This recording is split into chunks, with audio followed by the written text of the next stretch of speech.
Herzlich willkommen, liebe Zuseherinnen und Zuseher.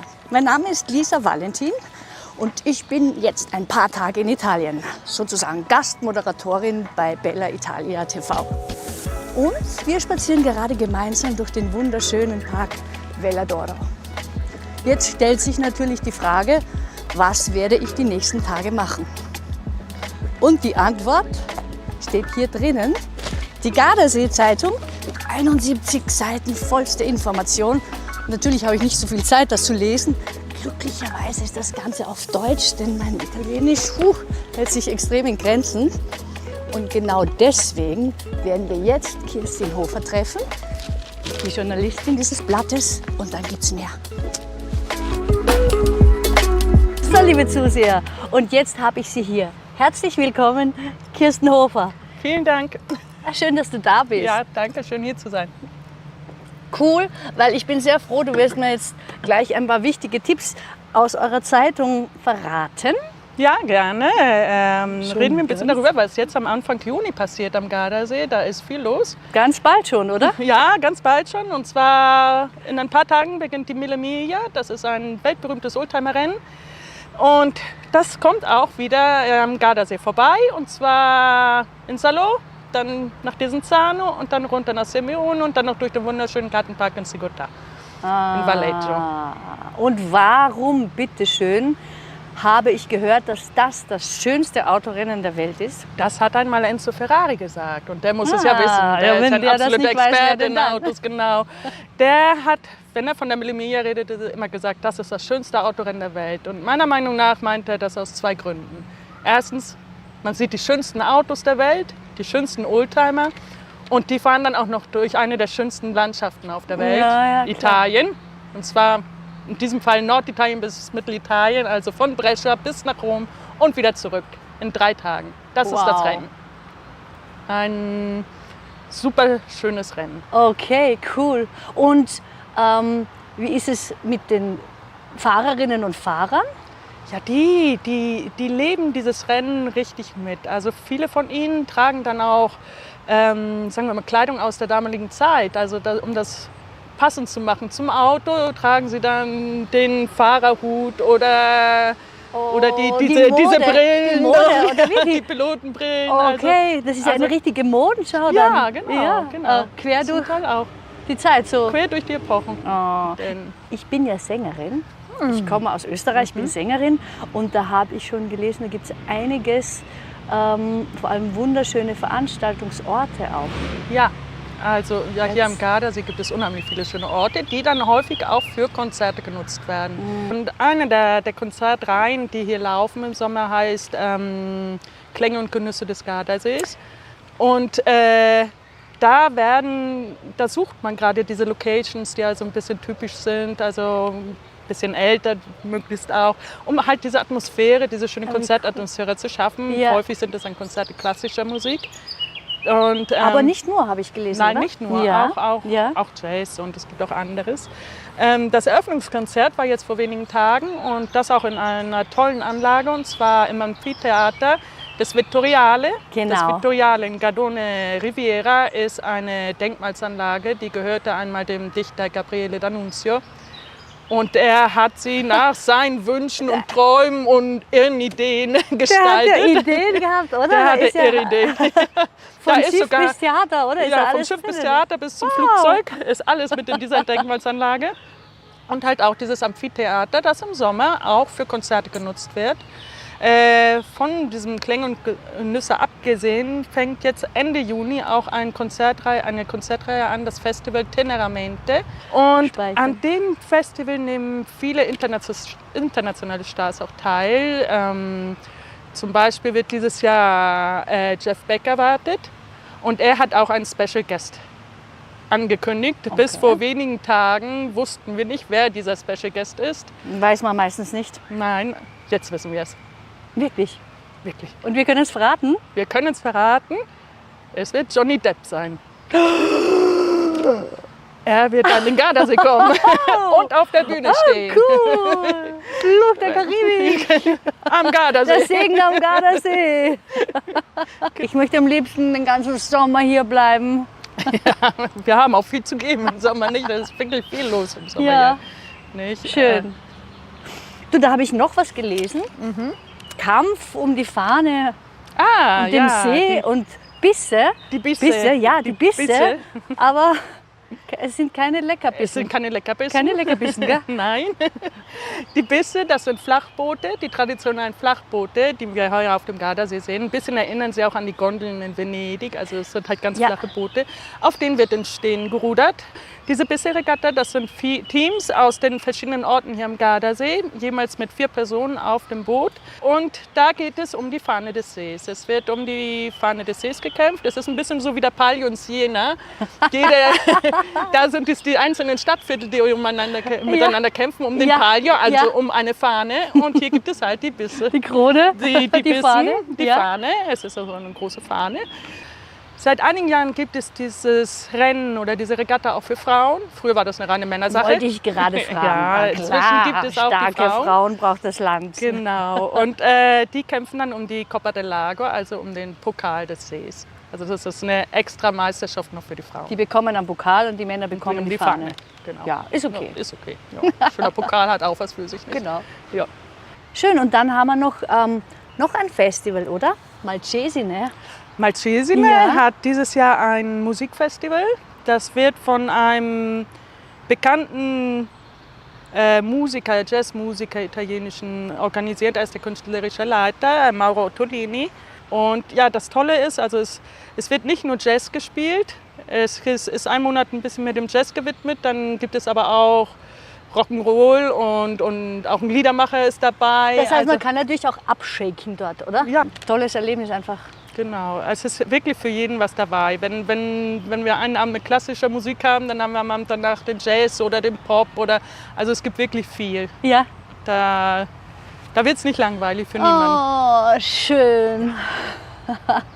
Liebe Kirsten, das, was wir gerade hier besprochen haben, ist ein ganz minimaler Prozentanteil nur von dem, was da tatsächlich drinnen steht. Ja. 72 Seiten. Wunderbarste Information. Und jetzt frage ich mich aber, ich hatte das Glück, ich habe sie von dir bekommen, aber wo kriege ich denn dieses heiße Teil her?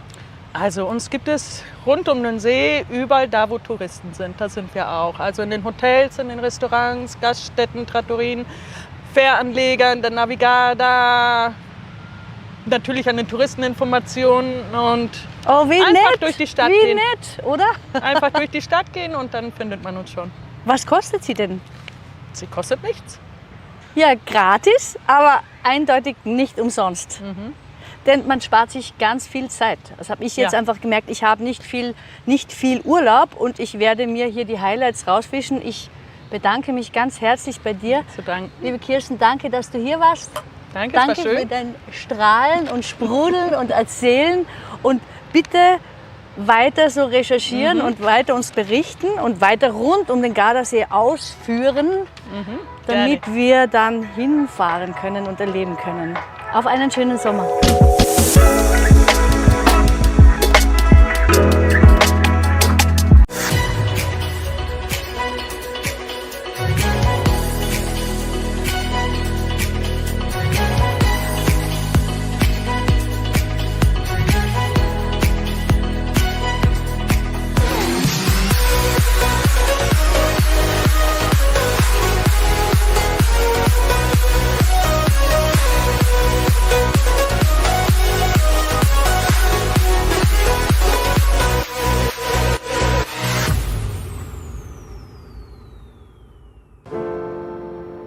Hello, I'm Carisa, Mexican and Italian with my heart.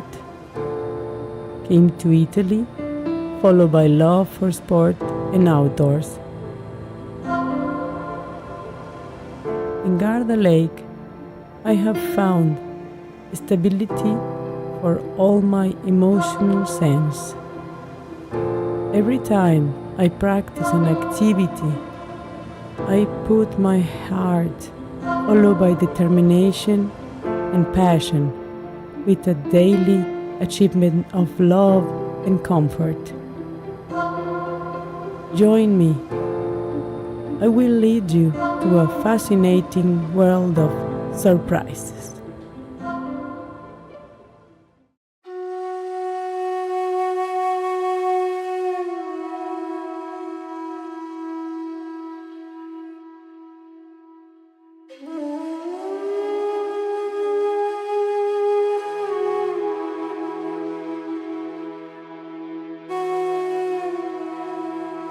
Hello everybody. Today I'm going to lead you to our yoga practice. Putting your feet together, toes and heels together, we're going to do our prana breathing. Interlace your fingers under your chin. Breathe deeply.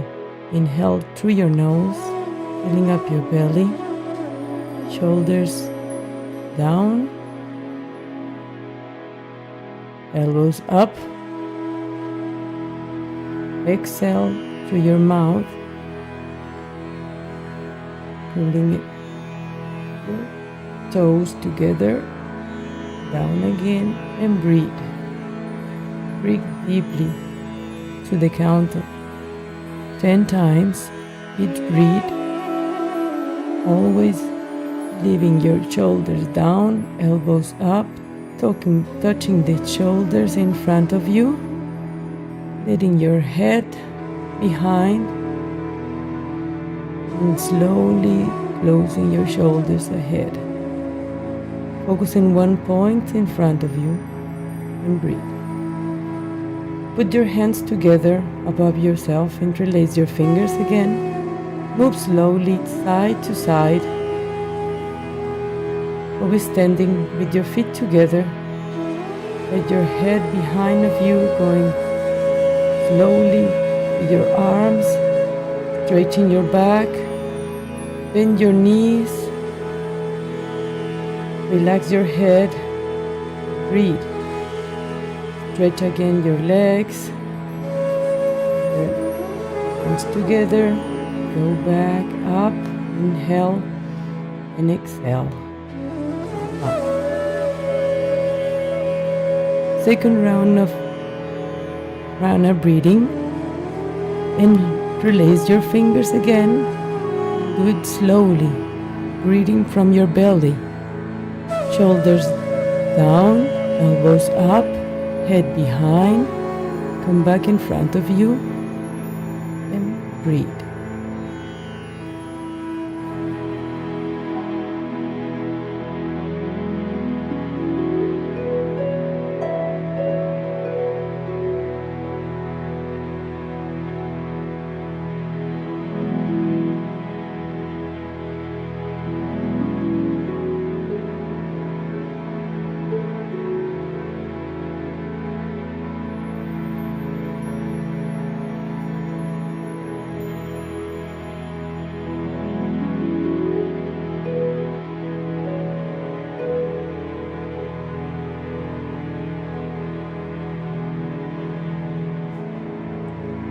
Squeeze your palms together.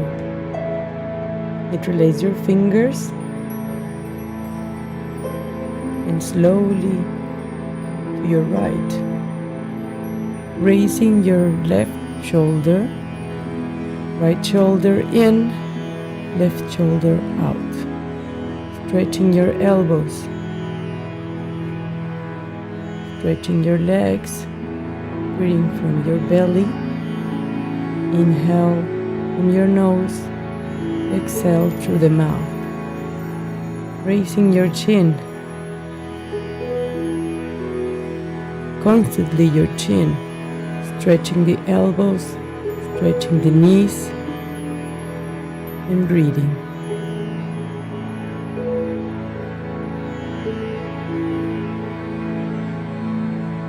Slowly come ahead of you. And slowly move to the left side. Raising the right shoulder behind, left shoulder in. Stretch your elbows. Stretch your legs. Raising your chin. Breathing from your belly. Inhale through the nose. Exhale through your mouth. Stretch again your shoulders, your knees, and breathe. Always keep raising your chin.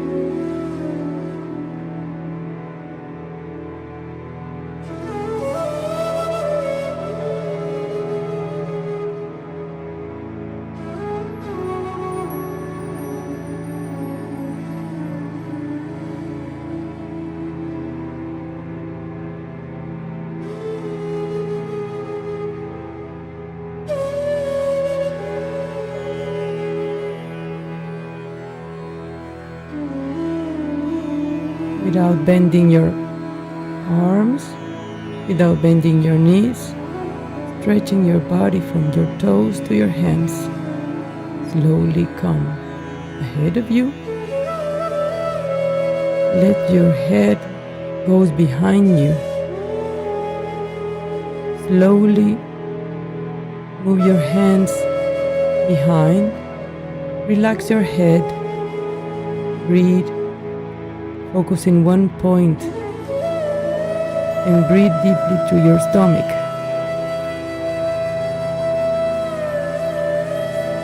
Matching your lower back. Pulling always your hands behind of you. Stretching the elbows.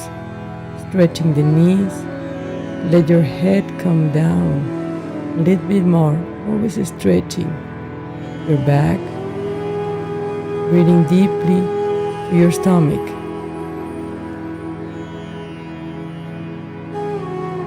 Slowly come up. First from your head. Keep breathing. Stretching your arms all the way up. Back and go down.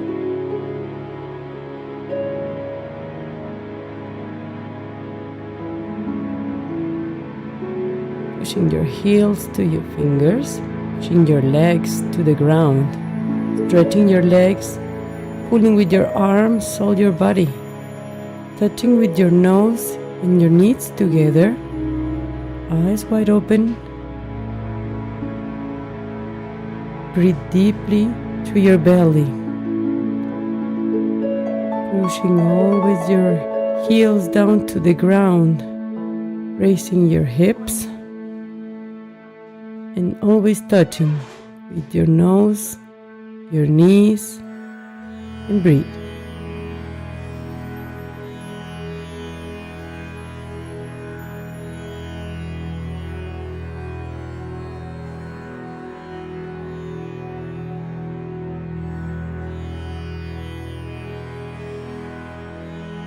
Keep stretching your back. Slowly leave your heels and place your fingers ahead of you. Slowly come up, raising your chin. Take a big, deep breath and relax your shoulders. And place your fingers again. Slowly move to your right. Push a little bit your hip to your left. Raise again your left shoulder. Pull your right shoulder in, stretching your shoulders, raising your chin. Breathe again up. Slowly move to your left side. Move your hip a little bit to your right side and raise your right arm and your left shoulder. Pull it in, raising your chin and breathing briefly through your nose. Inhale, exhale, out. Pushing your whole body from your feet to your hands. Let your head come behind, stretching all the way behind, and go a little bit more behind of you. Hands always together. Stretch your arms, your shoulders. Your head all the way behind and more. Hips in front. Matching your lower back. Breathing and slowly come up. Always with your hands together. Go down again slowly. Place your fingers under your heels. And stretch your legs, stretch your back, keeping your nose touching your knees. eyes wide open.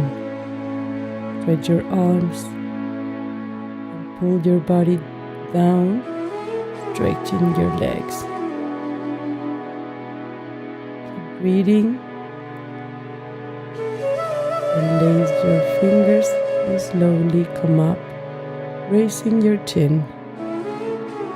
Get the breath and relax your shoulders, arms and sides. Lift your arms, slowly bend your knees in front of you. Bring your chest up, your chin, focus in one point. Sit down on your heels. Sit down and breathe deeply through the belly, raising your chest, relaxing your arms.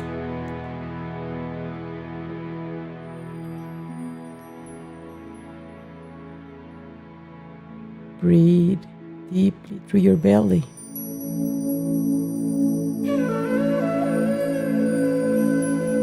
Arms remain always parallel to the floor.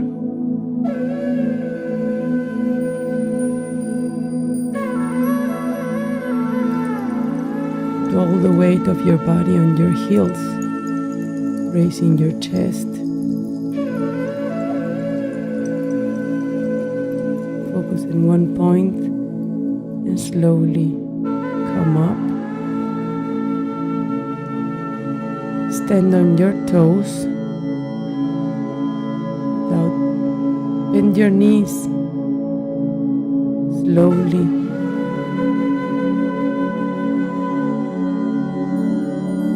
till you sit on your toes, raising always. Keep your chest up, arms parallel to the floor.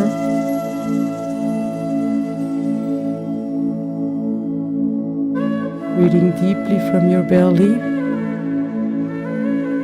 raising your chin, chest up, slowly come up, belly in, breathing deeply from your belly, come down again.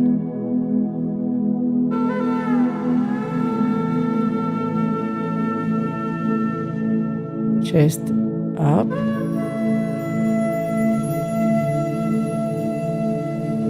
sit down on your heels.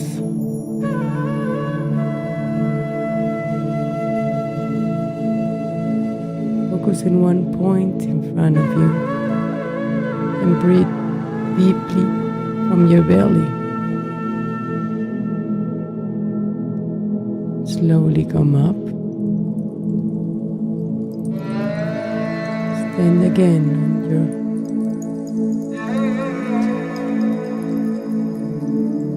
slowly come down with your chest up, arms parallel to the floor, raising your chin, belly in. Sit on your heels and slowly come up.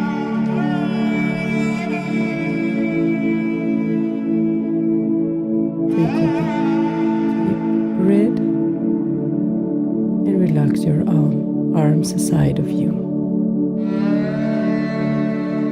Cross down your elbows, bringing your right elbow down. Put your hands together. Sit down, raise your right leg, bring your right leg in,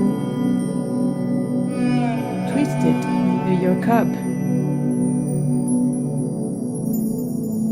pushing your elbows down and your hands together,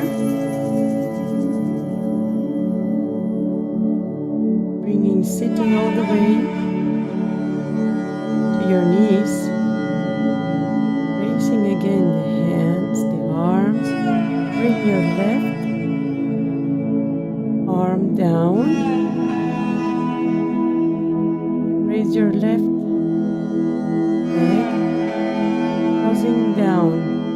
feet to your calf or blocking just the leg over the right leg. Sit down for the count of 30 seconds, breathing, putting on line your hands, your elbows and your knees. Looking in front of you, focus in one point. Breathe deeply, bringing always your shoulders down, pulling your shoulders down, palms together, locking always your elbows down to your chest, and raise your hands, relaxing your shoulders on the sides. Again, cross your elbows down, bringing your right elbow under your left, palms together, lock your elbows in front of your chest, sit down, bring the right leg, cross your feet next to your cup, lock it, sit down halfway and a little bit more, raising always your chest, shoulders down, palms together. Pull down your lower belly. Breathe in. Breathe. Bring your arms down by your sides. Down. Line your knees, your elbows, and your hands. Sitting halfway. Your feet.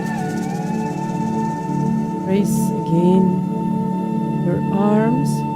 Bring your left arm down, cross your elbows, put your hands together in front of your nose, sit down, raising your left leg,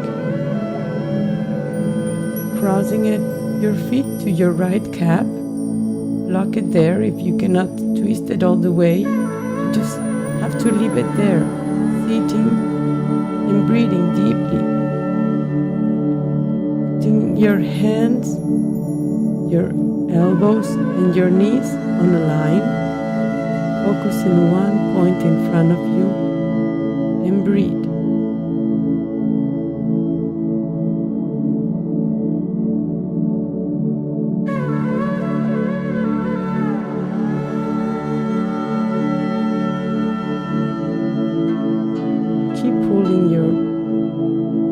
Elbows down and bring your arms up and relax it side to side.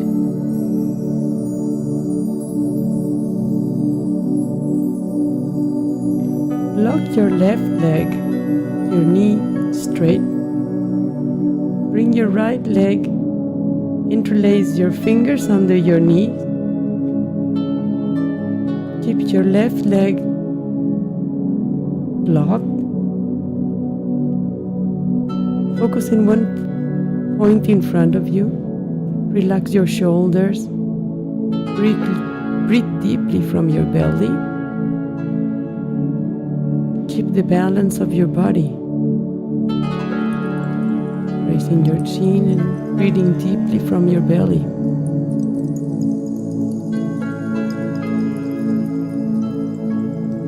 Change your leg.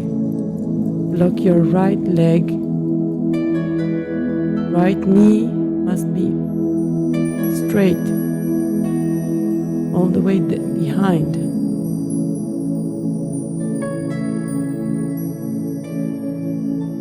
Change your leg, lock your left leg and interlace your fingers under your feet, your right feet. Locking the left leg. Keep the balance with one leg and stretch your right leg to the front, relaxing your shoulders.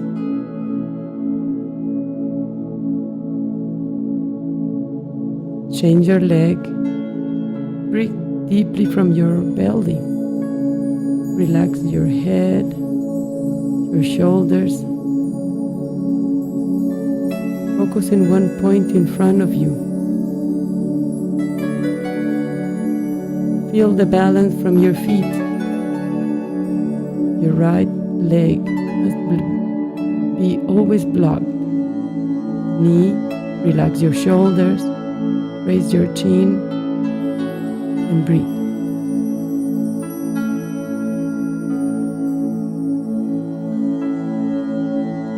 Raise your left arm. Take your ankle from the inside. Grab your ankle. Keep the left leg blocked. Knee must be straight. Raise the right leg little by little as you keep your shoulders up, chin up, stretching all your back. Lift your right leg little by little, breathing deeply from your belly. Keep your back behind all the way, and your left hand in front of you, raising your chin.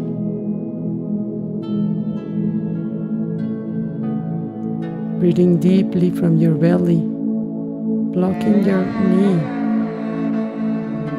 raising the leg, focusing one point in front of you. Change your leg, block the right leg, stand still,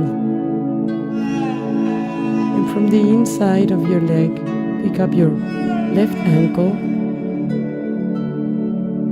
Raise your left leg little by little.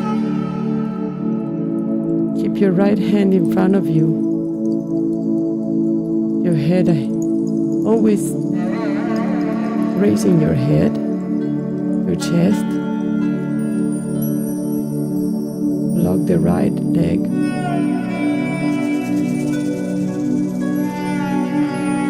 Stand still from the count of 10 seconds. Breathing deeply from your belly, raising the left leg higher as you can. Keep your focus in front of you and change leg. Grab again your right ankle from your inside, standing still with your left leg. Raising the right leg, your chin up, and breathe deeply from your belly. Stand still for the count of 5 seconds.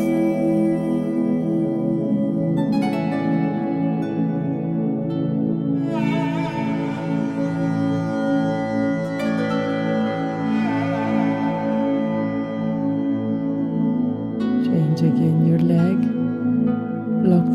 block your right knee, raise your left leg, your right hand in front of you,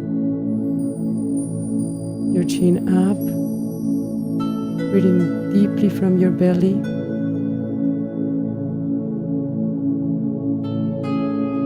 Slowly come down.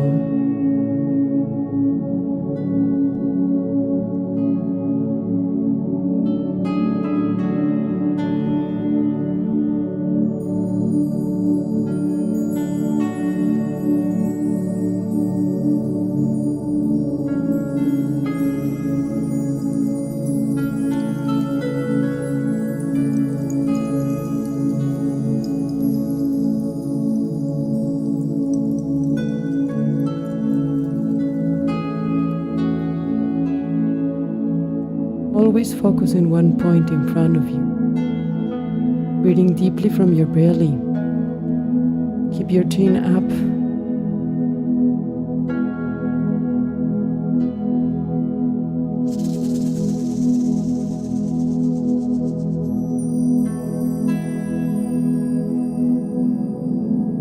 change leg to the count of 20 seconds, raising, pushing a little bit harder in the second round. Raising your chin, breathing from your belly. Lock the leg where you're standing. The knee must be blocked, and all the balance that you keep comes from your feet. Back and relax your face, relax your breast, relax your shoulders.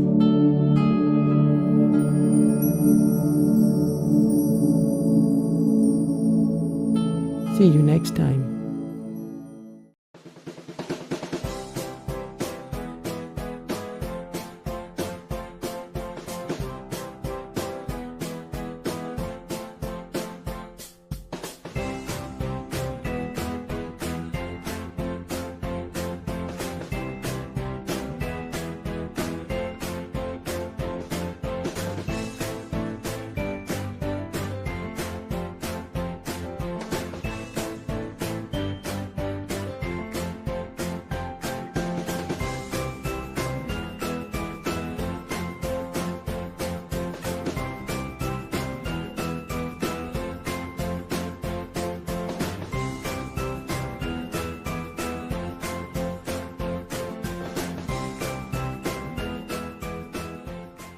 Ja, liebe Zuschauer, hier sind wir wieder im deutschsprachigen Programm von Bella Italia und diesmal aus Chisano, aus dem schönen Park des Veladoro. Und bei mir ist jetzt Kirsten Hofer von der Gardasee-Zeitung. Hallo Kirsten. Hallo Jöran. Schön, dass du hier bist. Ja, Chisano, da bist du sicherlich schon einige Male gewesen, oder? Ja, mit Chisano verbindet mich auch eine persönliche Erinnerung, denn Erzähl. hier habe ich vor rund 20 Jahren meine Hochzeitsfeier ausgerichtet. Von daher verbindet mich es ein bisschen mit diesem Ort Chisano. Ja, und da du ja sicherlich noch verheiratet bist, Ja. Sicherlich auch nicht negativ. Nein. Ja, lass uns mal reinschauen in die neue Ausgabe Ja. der Gardasee-Zeitung. Sie ist ja Gerne. jetzt gerade auch frisch aus der Druckerpresse raus. Der Monat Mai, der ist ja so prädestiniert für die Ausflüge rund um den Gardasee. Ja, der Monat Mai ist der ideale Ausflugsmonat, denn die Temperaturen sind geradezu ideal. Es ist nicht mehr kalt, es ist noch nicht zu warm und von daher kann man gut mit dem Fahrrad das Gebiet erkunden oder zu Fuß, wandern in den Bergen, auf dem See unterwegs sein mit den Schiffen. Ja, das oder habt mit ihr den ja auch, Booten. glaube ich, dazu habt ihr ja auch eine Story, ne? Mit der Navigard. Ja, mit der Navigarda, das ist das öffentliche Schifffahrtsunternehmen des Gardasees und das hat nicht nur normale Linienverbindungen, sondern bietet auch sozusagen kleine Ausflugstouren an. Da gibt es zum Beispiel Ausflugstouren, die vom Süden des Sees bis zum Norden gehen. Dann hat man Landgang, dann steigt man wieder ein in die nächste Fähre und fährt weiter zum nächsten Ort. Also da haben wir 2 Vorschläge in unserer Zeitung diesmal. Also ist ein Tipp. Ist ein Für Tipp. alle, die den See mal vom See aus erleben wollen. Das ist nämlich was anderes. Es ist was Besonderes. Gerade im Monat Mai. Du, aber wenn man jetzt so ein paar Meter weiter vom See sich entfernt, da sehe ich ja hier zum Beispiel den Parco Natura. Ja, der Parco Erzähl mir Natura davon Viva. mal was. Das ist ein zoologischer Garten, der sich auch für den Artenschutz einsetzt, ganz stark. Und ja, der ist zweigeteilt. Also es gibt einen Safari-Bereich, den man mit dem Auto abfährt und einen Faunabereich, den man zu Fuß erkundet. Und das ist wirklich lohnenswert. Da gibt es viele, viele Tiere. Im Moment sind die rosa Flamingo dabei, ihre Geburten zu regeln. Also es ist Geburtssaison für die. Ich merke, du bist Insider. Und von daher, also es ist ein spannender Besuch. Okay. Wunderschön. Ja, aber auch gerade jetzt, wir stehen ja hier in der schönen Veladoro und es ist ja eine blütenreiche Zeit. Ja. Der Gardasee hat ja so einige botanische Gärten. Ja, es gibt einige, die wirklich schön sind. Einer von ihnen befindet sich am Westufer in Gardone. Er nennt sich Hellergarden, weil er bis vor kurzem im Besitz des Künstlers André Heller war. André Heller. André Heller, genau. Okay. Der ist auch noch künstlerischer Leiter oder Direktor des Gartens, soweit ich weiß. Und in dem Garten, das Besondere in dem Garten ist, dass da nicht nur eine große Vielfalt an Pflanzen aus aller Welt zu finden ist, sondern auch Kunstinstallationen, Statuen von Keith Haring, also von modernen Künstlern, aber auch von etwas Älteren, sagen wir mal. Dann vor kurzem wurde von den neuen Besitzern eine Statue von Renoir gekauft und die ist jetzt auch in dem Garten zu finden. Andere Gärten rund um den See gibt es natürlich auch noch. Zum Beispiel in Seenähe befindet sich der Sigurtar-Garten. Eine riesige Gartenfläche, wo man den ganzen Tag verbringen kann. Oder man fährt auf den Baldo, auf den Monte Baldo. Da gibt es Novezina mit seinem botanischen Garten. Also man hat wirklich die Qual der Wahl. Die Qual der Wahl. Ich höre das gerade so bei dir raus. Letztendlich, wenn man sich ein Ziel vornimmt, dann hat man ja so vieles zu entdecken so auf der viele, Strecke alleine schon. Ja, Ne? genau. Ja, heute Morgen habe ich es mal endlich wieder geschafft, Sport zu machen am Gardasee. Und was mir aufgefallen ist, ich bin da nicht der Einzige. Nein. Der Monat Mai ist prädestiniert für Sport am Gardasee, oder? Ja, der Monat Mai ist sicher einer der Monate, genauso wie dann im September. Einer der Monate, wo besonders viele Sportler hier zu finden sind. Viele Biker, viele Radfahrer. Und natürlich auch viele Wanderer oder auch einfach nur spazieren gehen am See ist einfach was Tolles. Die Sportsaison am Gardasee beginnt jetzt gegen Ende Mai. Also ein paar Sportveranstaltungen waren schon, aber jetzt gegen Ende Mai beginnt eine der traditionellen Sportveranstaltungen des Sees, und zwar die Bisse-Regatten. Okay. Bisse, das sind Flachboote, Okay. auf denen im Stehen gerudert wird. In jeder Mannschaft sind glaube ich, 4 oder 5 Ruderer, die einer hinter dem anderen stehen. Die Orte, die teilnehmen, haben jeder ein Boot, eine Mannschaft und präsentieren sich dann halt am Start. Es wird in den Abendstunden gerudert. Und, Also Event sozusagen. Es ist ein richtig, Event ja. und es ist toll zu sehen, Ja. wenn man am Ufer steht und Wo die kann man das Mannschaften genau dann sehen? anfällt. Von wo ist das? Also die erste Regatta findet in Peschiera statt am Aha. 28. Mai dieses Jahr. Und dann sind 7 oder 8 Regattatage angesetzt, denke ich mir, mit dem großen Finale dann im August. Und der Gewinner der einzelnen Regatten, also der Gesamtgewinner, der erhält die Fahne des Sees. Das ist der Palio, weil es ist ja ein Palio, so wie man den Palio aus Jena kennt. Also man kämpft um eine Fahne, den Palio.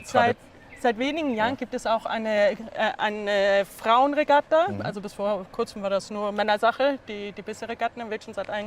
Seit einigen Jahren gibt es auch einen Frauenwettkampf. Ja. Ja, ich sehe ja gerade hier in der Zeitung Triathlon. Triathlon? Das ist ein großes Event.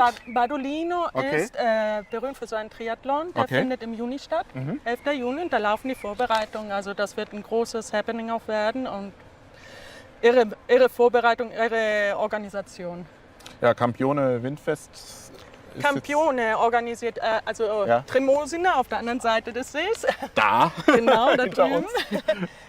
Organisiert in diesem Jahr das erste Windfest, also ein Fest, das den Windsportarten zu Wasser gewidmet ist. In diesem Jahr zu Wasser erstmal, jetzt in diesem Monat. Mit dabei sind auch, also was wichtig ist bei diesem Windfest, ist nicht nur der Sport, sondern auch Nachhaltigkeit und sagen wir mal, die Inklusivität.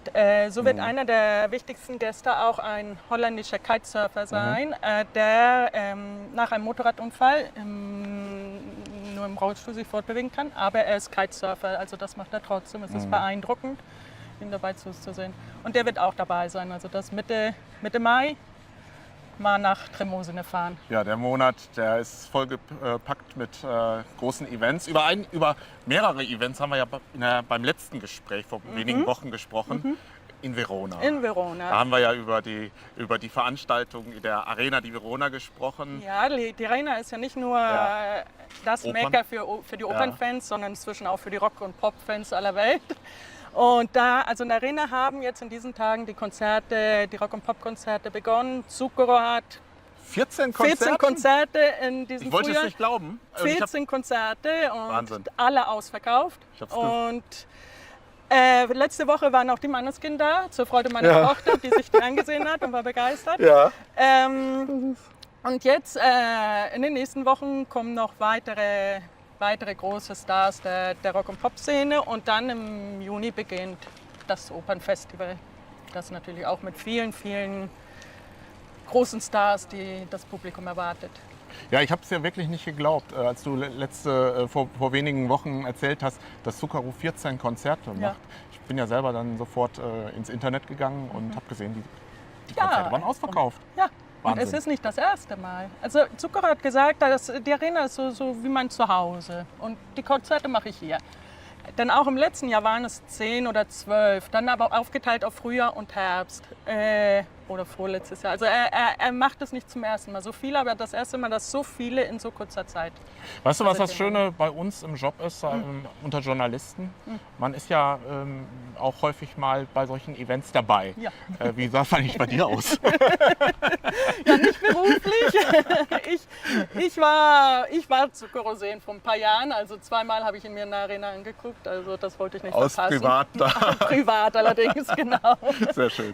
Genau. Ja, du, es ist ja auch neben Musik so einiges im Sommer, was zum Beispiel die Sommerspiele angeht. Ja, also theatermäßig. in Verona gibt es, sagen wir mal, 2 große Open-Air-Theater. Also das große ist natürlich der Arena und dann gibt es noch ein kleineres, das ist das Teatro Romano, das Römische Theater an der Edge. Okay. Wunderschön, mit einem kleineren Fassungsvermögen natürlich. In diesem Jahr endlich dürfen sie wieder volles Haus haben, also es gibt keine Begrenzung mehr in Bezug auf Publikum. Und in diesem Jahr, wie in jedem Jahr, ist ein Shakespeare-Festival vorgesehen. Dann gibt es Ballett und Tanz und auch Musik, das Jazz-Festival. Beim Ballett ist einer der großen Events sicherlich Eleonora Bagnato, die Prima Ballerina, die lange in Paris gearbeitet hat. Und jetzt tritt sie mit einer Giulietta-Version im Teatro Romano auf, zusammen mit ihrer Tochter. Ja, wenn wir in die Gardasee-Zeitung, zweite Ausgabe schauen, dann möchte ich natürlich eine Sache auf jeden Fall erwähnen, die Ausstellungsempfehlungen, die ihr dieses Mal drin habt. Ja. Was kannst du uns davon berichten? Ja, es gibt verschiedene Ausstellungen, nicht nur am See, sondern auch in Verona. Eine der Ausstellungen, die sicherlich schön sind, ist in Simeone. Die Ausstellung nennt sich A Big Book und wird im Palazzo Callas Exhibitions präsentiert. Bei der sind viele ist das eine Fotoausstellung zum Thema Gardasee, sagen wir mal. Denn in Simeone werden jedes Jahr 3 bis 4 Fotowettbewerbe organisiert. Und so hat die Stadt immer einen großen Fundus von Fotos. Und die Siegerbilder werden häufig präsentiert, dann thematisch in dieser Ausstellung. Es ist wirklich eine tolle Ausstellung, die lohnenswert ist zu sehen. In Desenzano hat man sich hingegen der Street Art gewidmet und einige Werke von Banksy ausgestellt. Okay. Und Street Art bedeutet ja eigentlich auf der Straße. auf der Straße, ja, aber die ist im Schloss, in der Burg. Also ein bisschen edler, sagen wir mal. Also die edle Street Art Ja, hier am Gardasee. nun haben sie nicht die Burg angemalt, ne, Gott sei Dank, sondern sie haben Werke von bekannten Street Art Künstlern da präsentiert. Ja, du, es macht immer wieder Spaß, sich mit dir zu unterhalten, natürlich über die nächste Ausgabe. Wann kommt die nächste auch raus? Das nächste kommt Anfang Juni. Anfang Juni, ja. Also werden wir uns dann spätestens Anfang Juni hier wiedersehen. Ich freue mich schon mal drauf. Juni sehen wir uns wieder. Und liebe Zuschauer, das waren jetzt sicherlich so viel Informationen und alles das können Sie jetzt nachlesen in der neuen Ausgabe der Gardasee-Zeitung. Es lohnt sich und damit gebe ich ab und schönen Urlaub hier am Gardasee.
Buongiorno amici und herzlich willkommen im deutschsprachigen Programm von Bella Italia. Und bei mir im Studio ist Sarah und Patrick. Und was euch beiden mit diesem Gardasee hier, wo wir gerade stehen, verbindet, das schauen wir uns jetzt mal an.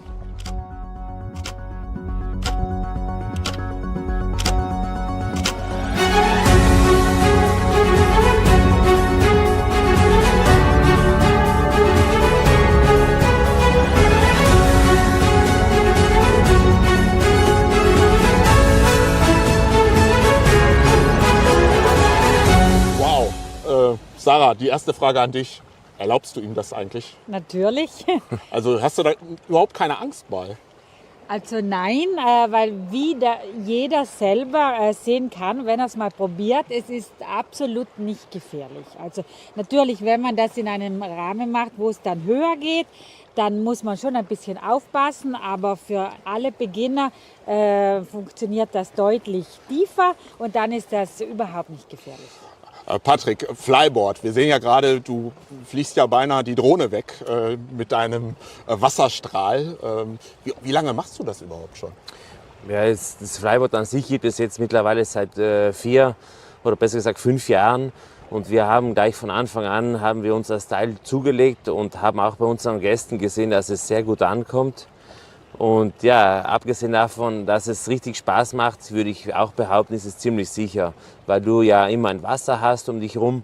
Der Bediener des Jetskis ist eigentlich ein geprüfter Lehrer, der das immer nochmal für dich gegencheckt oder alles kontrollieren kann. Deshalb ist es sehr sicher und wie gesagt, wenn etwas ist, man fällt ins Wasser und das ist eigentlich nicht so schlimm.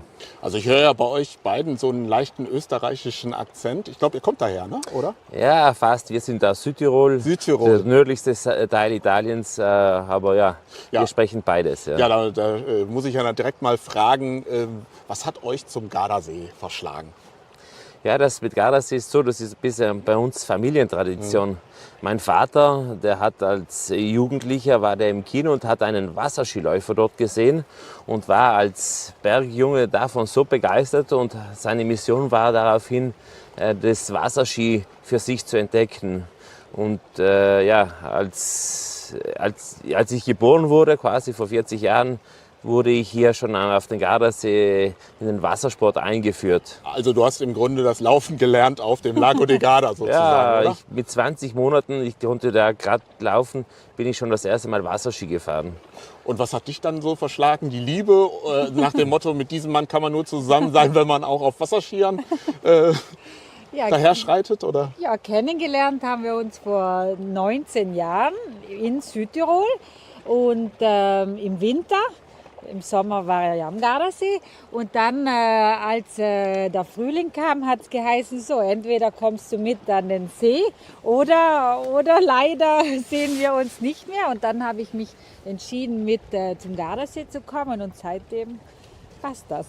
Ja, Patrick, du machst das ja nicht, oder ihr macht das ja nicht nur als eigenes Hobby, sondern ihr habt ja auch mittlerweile eine Schule und beziehungsweise bei euch kann man das ja selber ausprobieren. Erzähl mal davon. Ja, korrekt. Wir haben eine Wassersportstation. Wir bieten Wasserski, Wakeboarding, das wäre eine Art Snowboarden am Wasser. Dann haben wir die ganze Fun-Geschichte mit Tubes, Parasailing und wie gesagt auch das Flyboard im Angebot. Und das kann bei uns jeder ab 5 Jahren lernen. Und ja, nach oben hin keine Grenzen. Wir hatten auch schon Kunden, die waren mit 85 Jahren bei uns im Parasailing-Schirm drinnen. Deshalb. Okay, also wenn ich jetzt zum Beispiel dieses Jahr, das wäre ja mal so eine Challenge 2022, zum Beispiel das Gleiche machen möchte, was wir gerade im Film gesehen haben, was schätzt du, wie lange brauche ich dafür? Ja, gerne, Jürgen, das ist überhaupt kein Thema. Du musst zu mir kommen mit einer Badehose, mit einem Handtuch und dann den Rest bekommst du für uns. Sicherheitsausrüstung, eine Schwimmweste. Und dann gibt es am Strand eine kurze Einweisung, die dauert so um die 5 bis 10 Minuten und dann geht es auch schon direkt ins Wasser. Und im Wasser, würde ich mal schätzen, so wie ich einschätze, nach 2-3 Minuten stehst du bereits schon über dem Wasser, beziehungsweise du fliegst selbstständig übers Wasser. Also Sarah, du bist jetzt die Zeugin. Meine Challenge für 2022, liebe Zuschauer, ich möchte aus dem Wasser fliegen. Ja. Und da freue ich mich drauf und sage einfach, lass uns noch mal ein paar Bilder angucken. Gerne.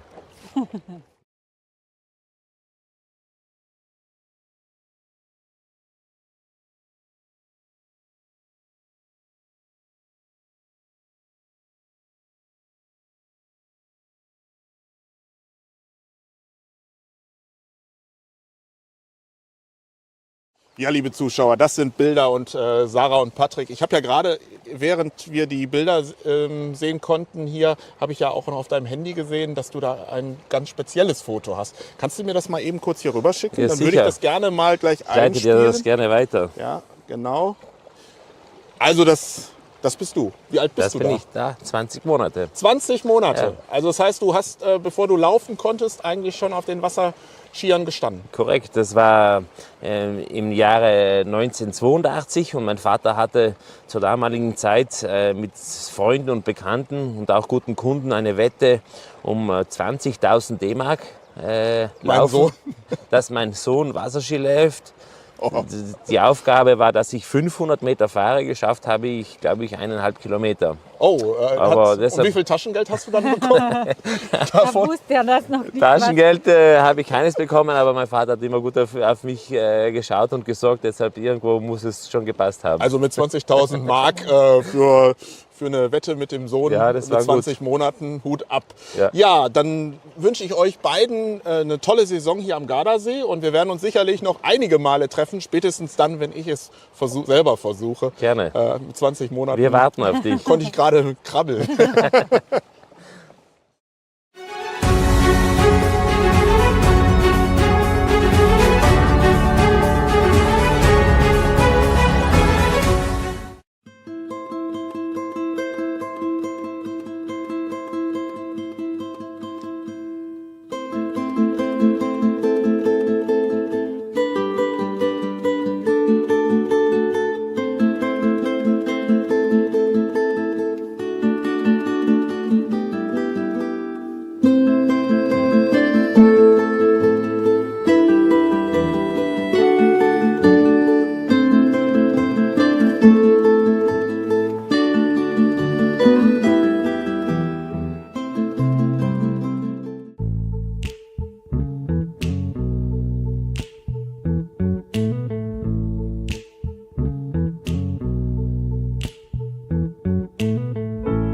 Ich folg niemals meinem Herzen, nein, denn ich weiß ganz genau, wohin's mich trägt.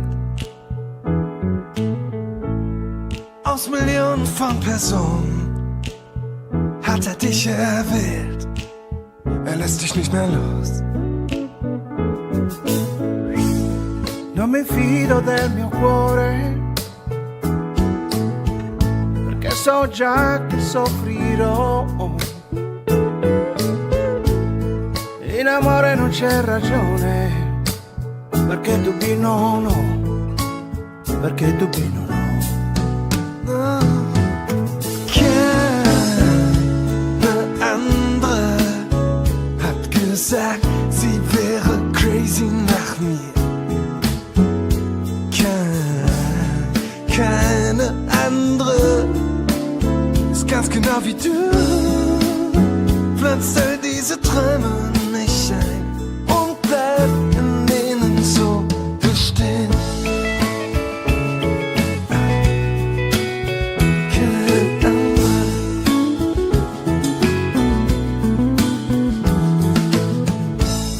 Vielleicht folge ich meinem Herzen. Vielleicht bin ich ihm längst gefallen. In der Liebe, das setzt das Hirn aus.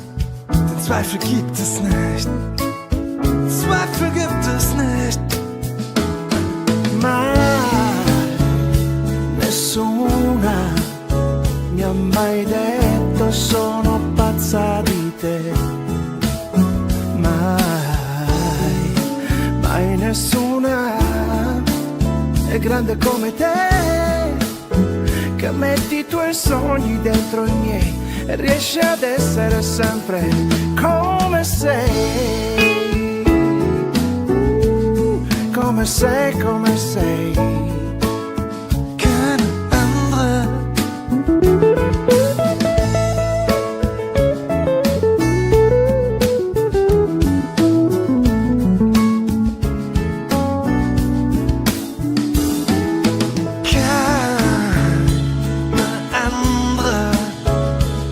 Sagt, sie wäre crazy nach mir.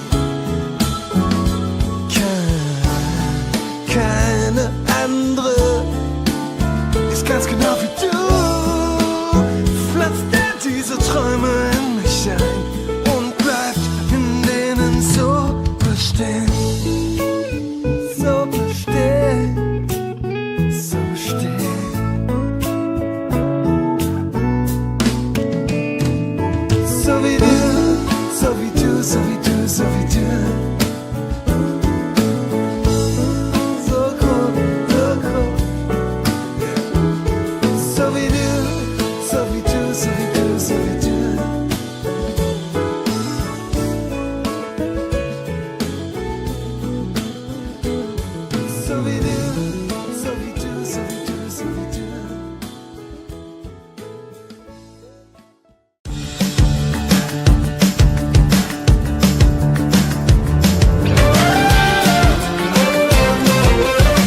Wo kann man am besten heiraten? In Bella Italia?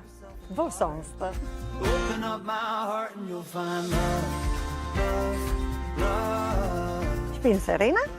Ich organisiere Hochzeiten seit mehr als 21 Jahren. Ich habe mehr als 650 Hochzeiten organisiert, so 650 Paare glücklich gemacht. You'll find you don't ever have to look too far. You don't have to cover up your scars. Ich werde mit viel Liebe und Leidenschaft eure Hochzeit organisieren, damit es ein wirklicher Traum wird.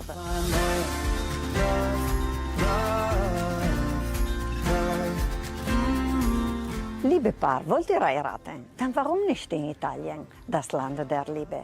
Bewerbt euch. Ich freue mich auf euch.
Da ricordare al ritmo di queste note.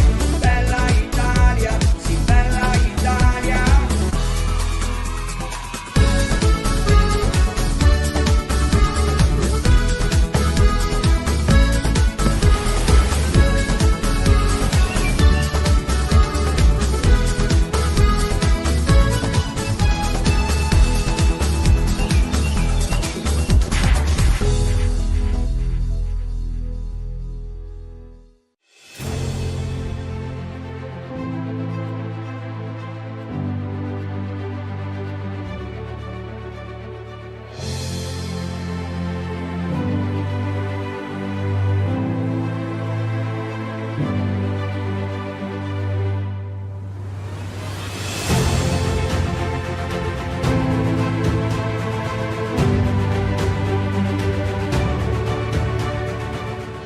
Inside the Palazzo della Pilotta in Parma, this huge building that was started in the second half of the 16th century, but renewed, changed so many times till the beginning of the 19th century. So, like in the case of this gallery, we can find a hall, a structure, belonging to the neoclassical period with columns, arches, and niches, and so on, built, realized around the gust of this neoclassical or imperial, as you like, period. In this gallery is collected a part of the famous painting collection of the National Gallery of Parma, that is very rich of canvases from different periods, but here in particular there is a fascinating collection of portraits for the major part related to the Bourbon family. Bourbon of Spain, because the last Farnese, the last member of the Farnese ducal family was a lady, Elizabeth, and she married Philip III, the first Bourbon king of Spain, the same dynasty of Juan Carlos or Felipe today.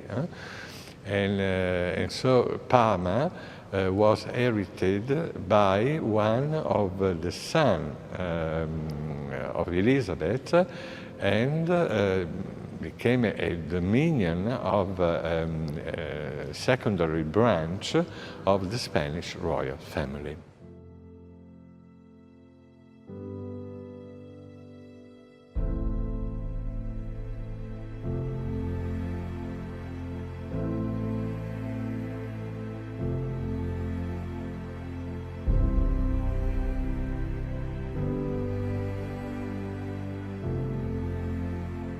Well, and always in this nice, elegant gallery, there is a real great masterpiece that is the statue that you can see, made of marble of Carrara by Antonio Canova.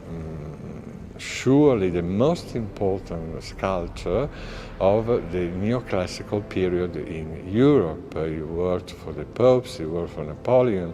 The Tsars of Russia adored to collect his creation and so on. And this is particular because the statue represents Maria Luisa of Austria, so from Habsburg, like a Roman empress, or maybe like the god Juno, the goddess, Juno, the queen of the gods, the Greek and Roman mythology. The statue was realized after the collapse of the Napoleon Empire, and is situated in Parma, and in particular in this museum since that period, as a matter of fact.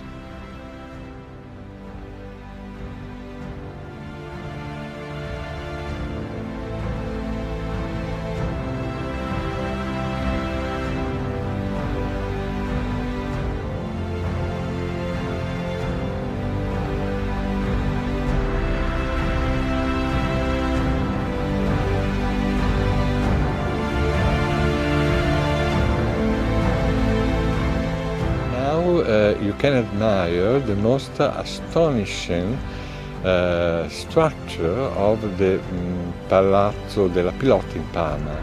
I mean the famous Teatro Farnese, that was the court theater of the ducal family, Farnese of course. The theater was created about in 1618, and was designed by an architect, an artist called Argenta.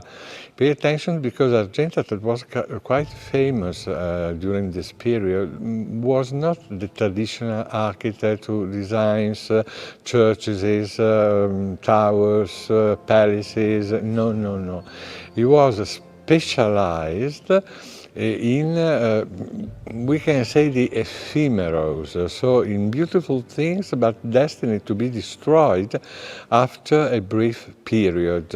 So scenery, triumphal arches, statues and so on, created in very cheap material, just for, I don't know, a tournament or a big ceremony organized outside the palace, or for the entering, the arrival of important state guests like the emperor or the pope, for example. So the idea entering was of an ancient theater like in Greece or Rome, made of pure marble. And another thing fantastic was the ceiling, no longer existing, that was made with a huge fabric of cotton or silk maybe, painted to give him the idea of the free sky with clouds, with cherubs and so on, like into a Greek classical theater. And another thing, the theater was decorated with a lot of statues.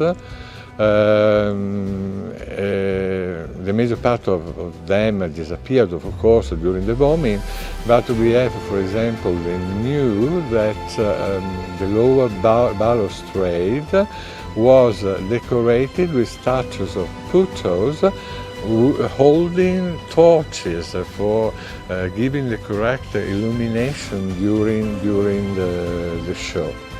And another and the last fantastic thing is that the theatre could be filled by water. In such a way, the Farnese could organize inside the theatre the famous ship battle of the ancient Romans. Things are really unbelievable but true.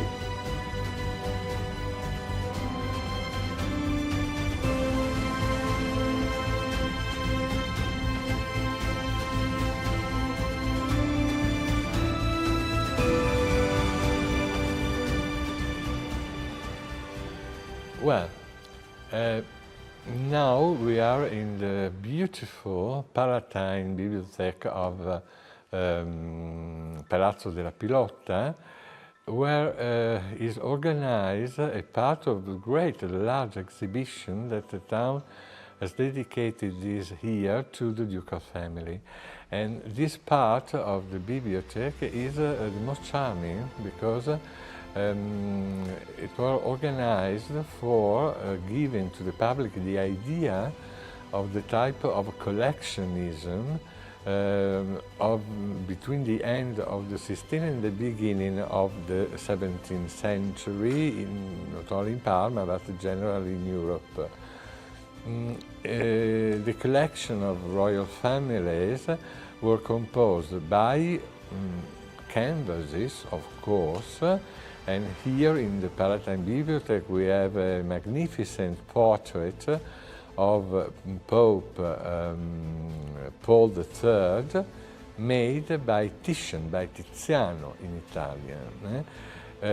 Paul III was really the founder of the glories of his family, because till Paul III, the Farnese were, yes, noble, a noble family, but of a small nobility, not very important, of the era of Viterbo, not far from Rome.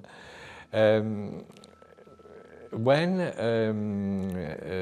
Paul III became cardinal with the name of Alessandro Farnese, the destiny of the family changed completely, because Alessandro was a very clever, also astute gentleman with a beautiful, beautiful sister, Giulia Farnese, considered one of the most fascinating ladies of the century.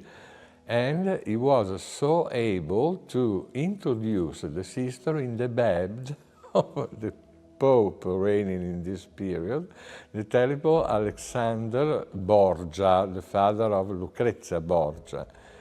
And of course, the old Pope, the old Alexander, lost his head completely with the beauty of Giulia, and so he started to give honor, money, richness, and so on to the family.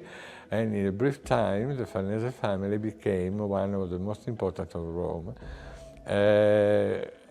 After some years, the same Alessandro was created Pope during the council, and in such a way he was able to complete in a definitely way the glory of the family, and also the history of Parma, because Parma was originally an independent commune, a free commune, but belonging to the States of the Church. And Alessandro decided to create a duchy, the Duchy of Parma and Piacenza, for his first-born son, Pierluigi Farnese. Yes, son of the Pope, most normal during the period. And in such a way started the domination of the family on this area of northern Italy. So, in this box, in this cupboard, we have a really sumptuous object, en français, a coffre, a casket, that is made of gilded silver, precious stones, well, these are fantastic. They are not pieces over glasses, but is rock crystal worked in exceptional way in Milan, because during the period the most important factory for the semi-precious stones were in Milan. And this rich object is, in a very simple way, a box for containing the real masterpiece, that is the famous tazza farnese, in English Farnese cup. As a matter of fact, it's not a cup, it's a patera of fiale. It was a vase used during the sacrifices in the pagan, in the pagan religion. But currently the name was coppa, was cup, and is in calcedonio, so semi-precious stones with different layers of different colors that are used, that were, but also today used by the creator of cameos for obtaining the different chromatic solution of the composition. This is beautiful for two fundamental motives. The artistic value, that is terribly high, the execution of the figures in the middle that represent the glory of the empire, the richness of the empire, are made in a fantastic way with fantastic details. But the other important thing are the dimensions, because this is the largest cameo existing in the world.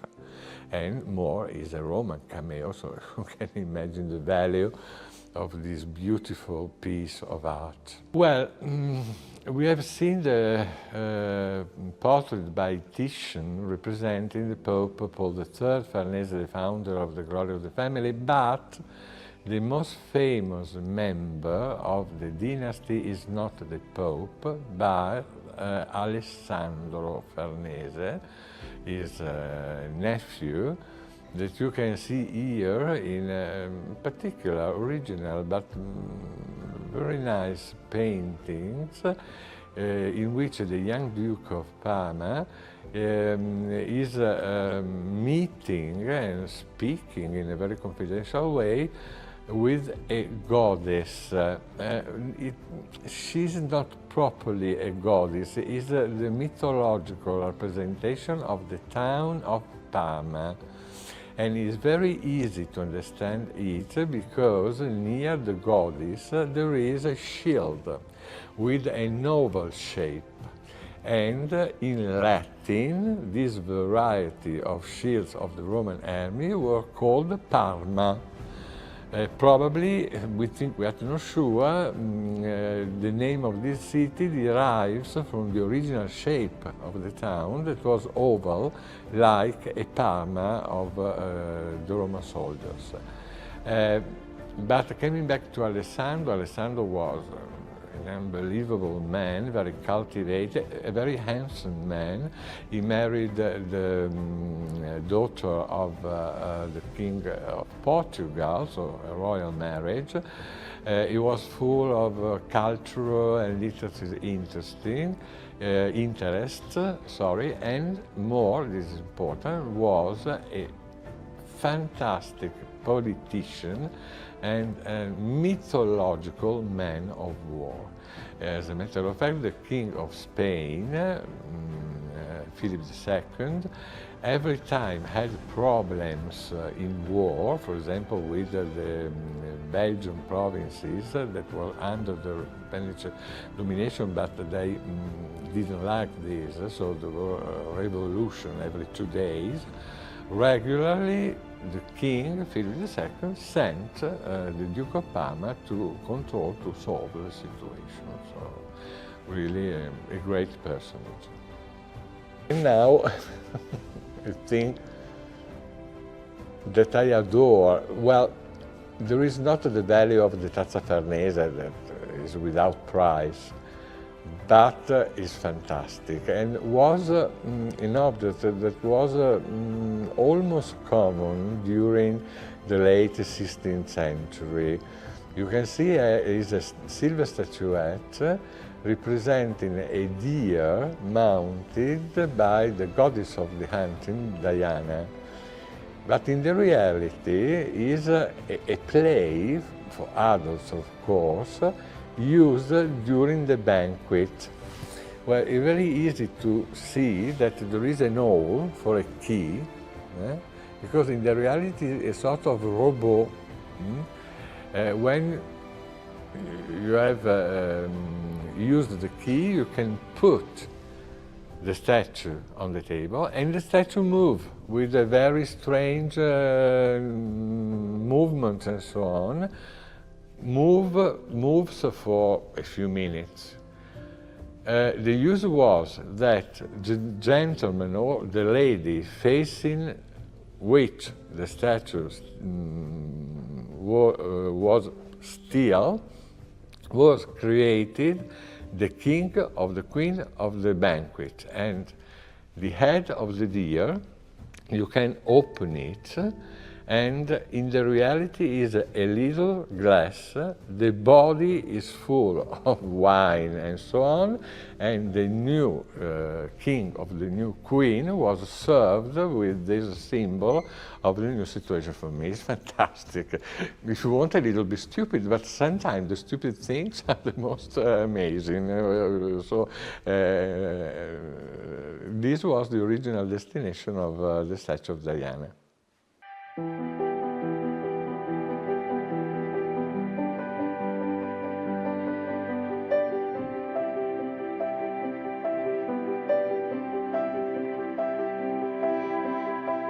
We are in Parma.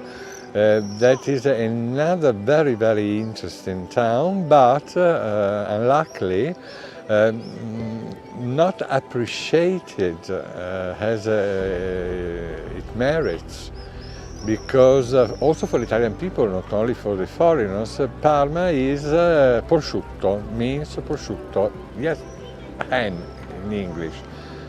This is okay because the Parma ham is one of the most fantastic Italian food that you can find, but the city Parma is far, far more than ham. Also, Parma was a capital of an independent state, very small, because before the reunification of Italy. The Dukes of Parma were not the Gonzaga like in Mantua, but the Farnese family, another important dynasty of our history. And grace to the presence of the court, of the Farnesian court, the town was decorated with elegant palaces, beautiful churches, and so on. For example, behind me, you can see one of the many facades of a particular building that was a part of the ducal residence of Farnese, and it's called Palazzo della Pilotta.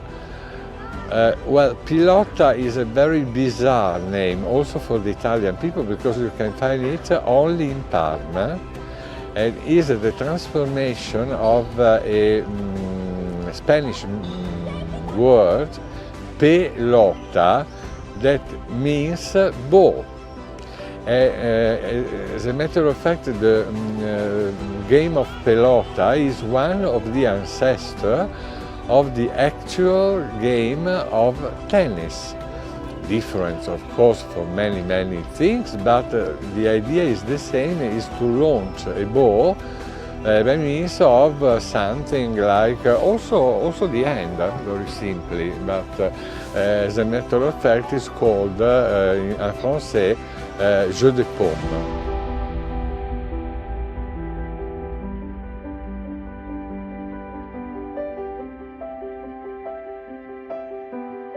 Fine. Now we can have a visit of the historical medieval center of Parma, that is articulated around two famous squares. The first one is Piazza Duomo, that means Cathedral Square, because it's dominated by the Cathedral of Parma, a very ancient building, and there are also the Palace of the Bishop, Romanesque age, so about 12th century. But the most important building is the Baptistry of Parma. This is the masterpiece of a great architect and sculptor between the Roman and the Gothic period, whose name is Benedetto Antelami.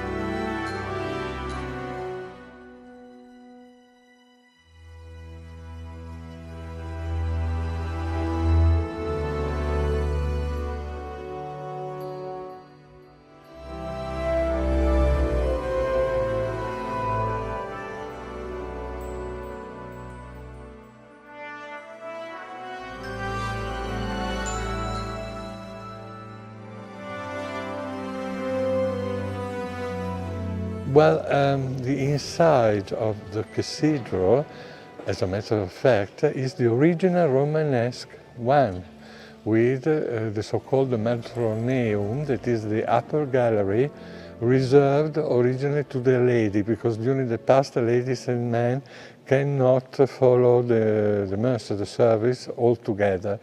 But today it's quite impossible to understand immediately that is the original medieval church, because it was covered by a series of very rich frescoes, both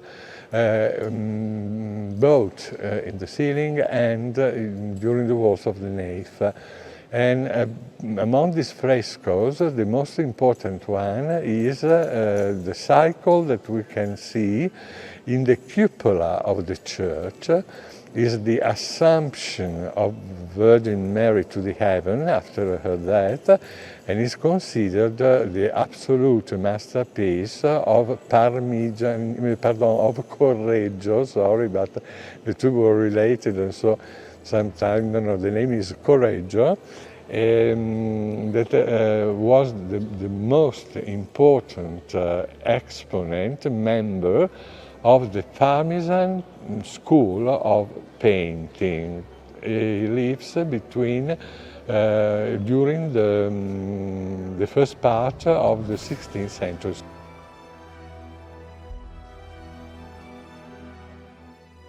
So, now we can admire one of the four doors of the Baptistry of Parma, an absolute masterpiece of sculpture and architecture between the end of the Romanesque and the beginning of the Gothic period.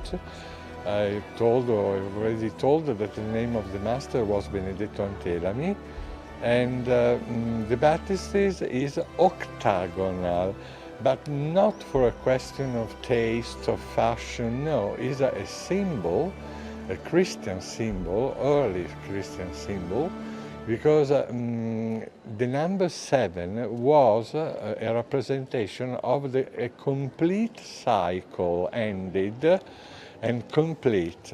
With the number 8, we have the beginning of a new cycle of 7.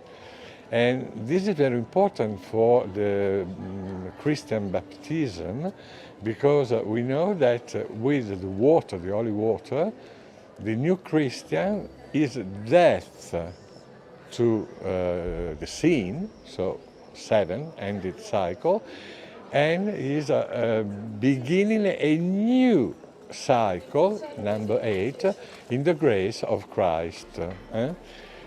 So in particular, this door is really fantastic, because you can see the Pantocrator, that is the Jesus Christ omnipotence in Latin, surrounded by angels, by prophets, by martyrs, and so on. An important thing discovered by my sister. My sister is specialized in the restoration of these old things. Originally, the sculptures, the reliefs, were painted with very, very lavish, lively colors, red, blue, green, gold, a lot of pure gold. But alas, the major part of this painted and gilded decoration disappeared because of weather, rain, sun, and so on. It's a pity, but originally it was in this condition.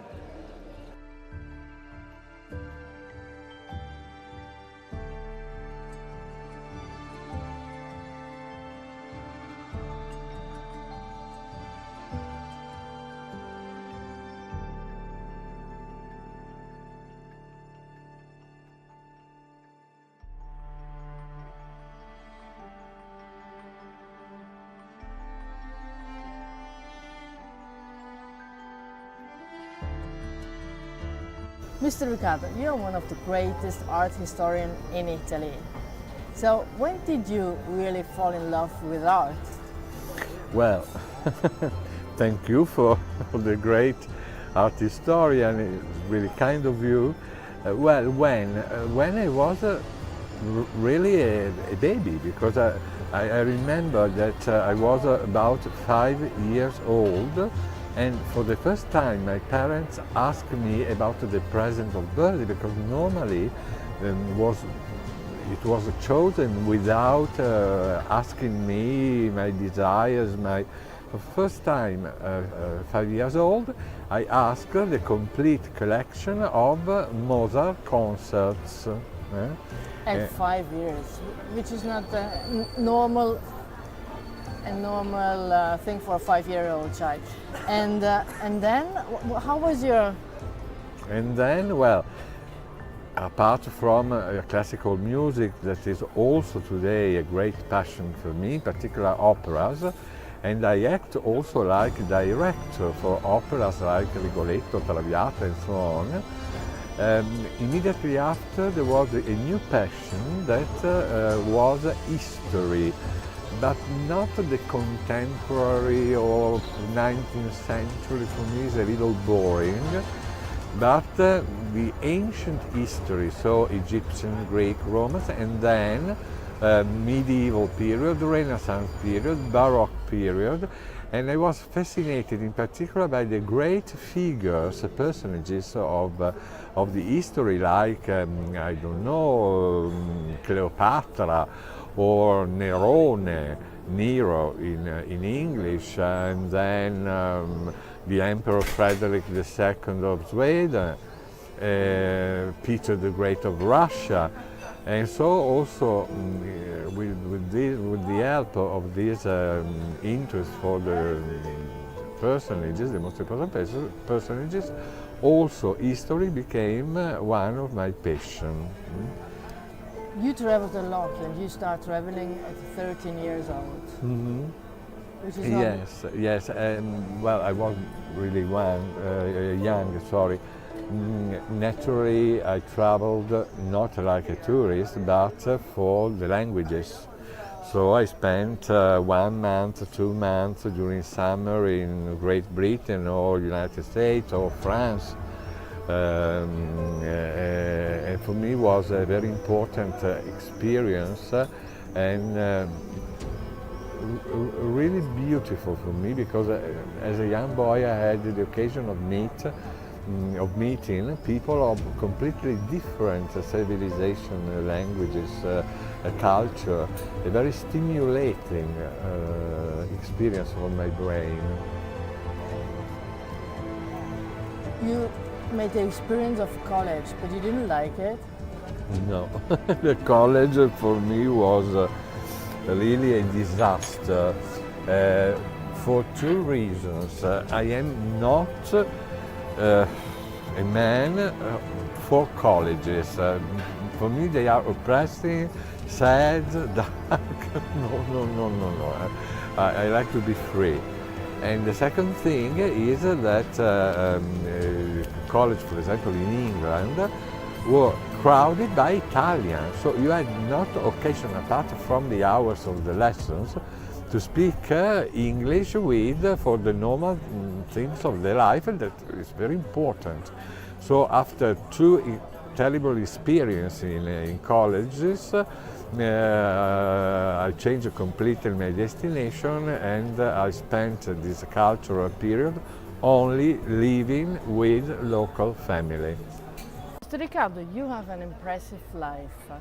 So, what is one of the most important things for you today?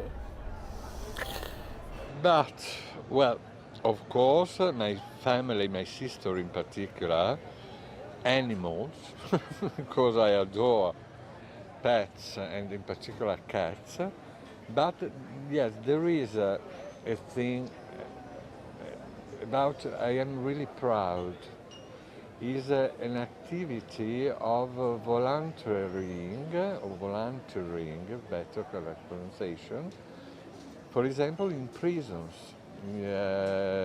each week or each 15 days, I go to the Mantua's prisons for teaching history of art of people living in this situation, and also the criminal asylum. There is a criminal asylum very, very important in the province of Mantua, with people that did terrible things, but it's not their fault. It's the mental illness that acted for them. And also in this case, I organize, it depends from the years, courses of art or courses of classical music, also courses of cooking, for example. And it's really a fantastic experience. In particular, the criminal, the guests of the criminal asylum, they have a love for me that is fantastic. For me, these are the really important things in the life. To be able to understand the others, also if they are capable of something, but we are human beings, so they are not gods or angels. And to try, for your limited experience, to give an help to these people. For me, this is fundamental. What is your object for the future? This is a big question. The only answer is all, because I am interested in all the branches of human culture, and I never stop to study. The major part of people at the end of university has finished. No, I am still studying every day, each day, because every day, each day I discover new things, fantastic, that I want to study, to appreciate. And so to live 1,000 years, but not for living stupid, but for having the time of appreciating and studying all the new things that I discover continuously.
Hello, I'm Carissa. Mexican. Hello, I'm Carissa. Mexican and Italian with my heart. Came to Italy, followed by love for sport and outdoors. In Garda Lake, I have found stability for all my emotional sense. Every time I practice an activity, I put my heart, followed by determination and passion, with a daily achievement of love and comfort. Join me. I will lead you to a fascinating world of surprises.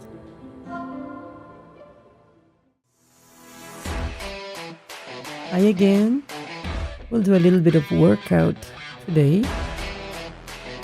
Start stretching our legs. Put your hands together. Bend your knees and come down 4 or 5 times. Stretch your legs again, bend your knees, relax your head, and warm up your knees.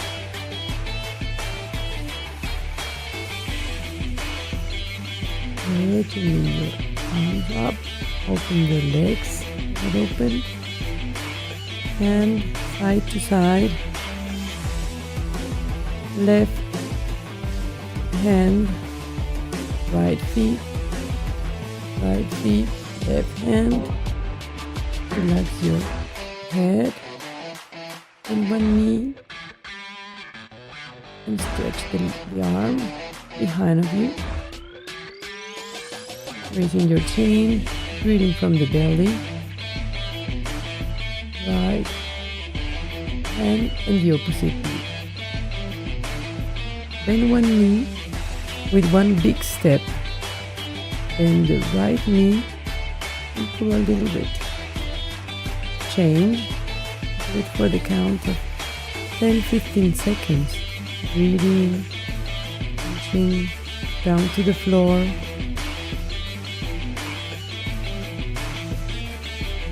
We do a little flush of blood. Standing still with a plank for 1 or 2 minutes. Elbows to the ground, raising your chin on your feet, and breathe. A little bit of power just to wake up all your body, giving a little flash of blood to the heart and making our heart rate raising a little bit.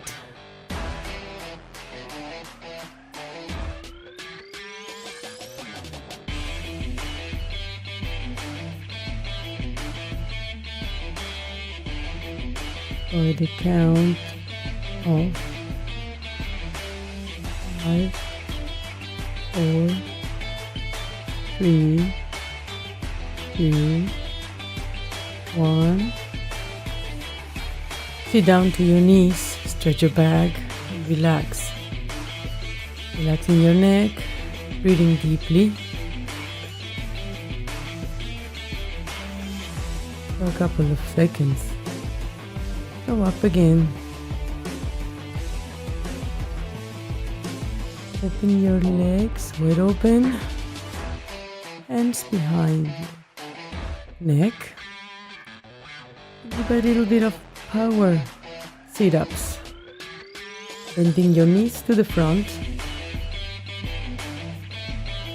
Giving a little bit of a push, a kick up.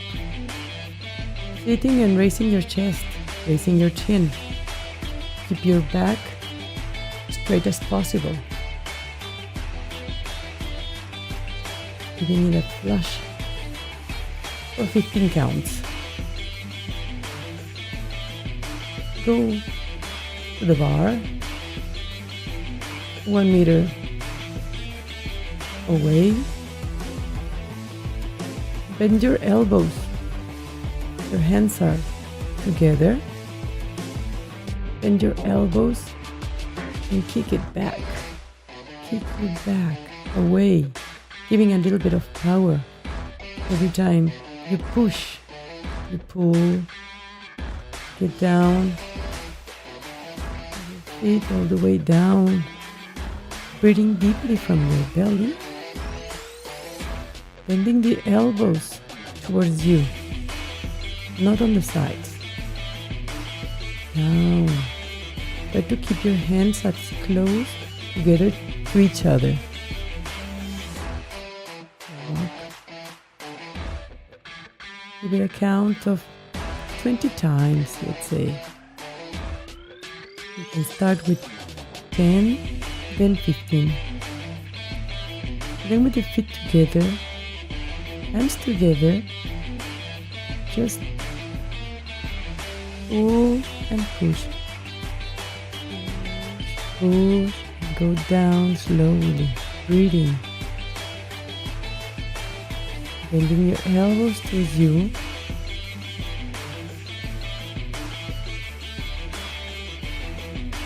Push-ups from the bar. An easy way. Again, next to the line. Raise one leg and bend the other one. Keep your balance from the bar, standing up and raising the leg. Feet up with one leg. Do it for a count of 10 or 15 times. Give a little bit of power to the legs. Hold always to the bar so you keep the balance. Keep your back straight, chin up, change your leg and go down. Keep your leg that goes up straight and up.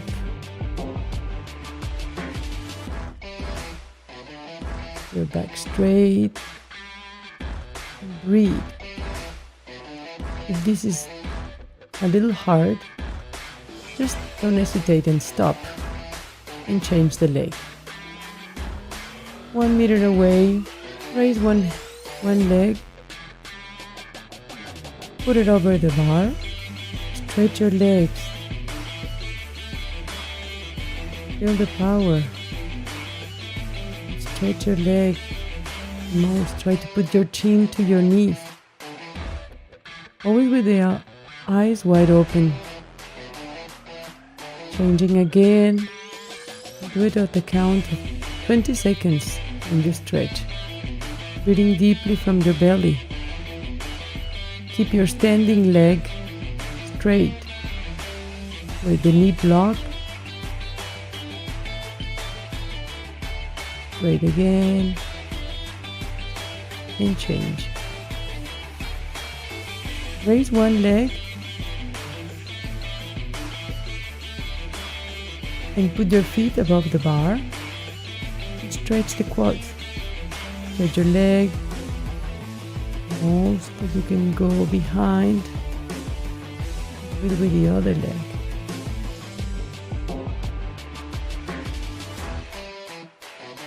Your feet on the bar and stretch the quads. And place your fingers behind your neck. Another count of 10-15 times. Sit-ups with a power explosion. You can start your second round from here and do it each exercise for 15 to 20 times. Give it a try. And here, you're all by yourself.